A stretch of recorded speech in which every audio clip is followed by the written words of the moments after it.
کارەبا لە عێراق بەعام و کەرکووکش بە تایبەتی زۆر خراپە. ئێستا بۆ نمونە ئەوە مۆلیتەیە، یعنی بە سعاتیش دەکا بە 2 سعات دەکوژێتەوە، خەڵک زۆر ماندوو بەڕاستی لەبەر بێ کارەبایی و خۆم سەراحەتەن خۆم میێوانم ماڵم لە هەولێرە لەخوا بە زیاد بێ کارەبایەکمان هەیە لە هەولێر 24 سعات کارەبا بەردەوامە لە سایی جەنابی سەرۆک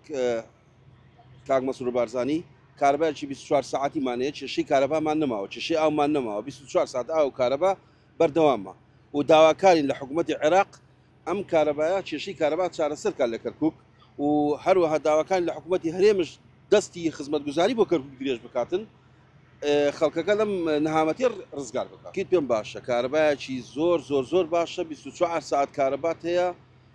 هیچ کێشەیەکت نییە لە ڕووی سفێنکەرەوەی ماڵان مبەڕیدە سبلیت 24 سعات کارەبای ئیشی خۆیەکا و زۆر باشە.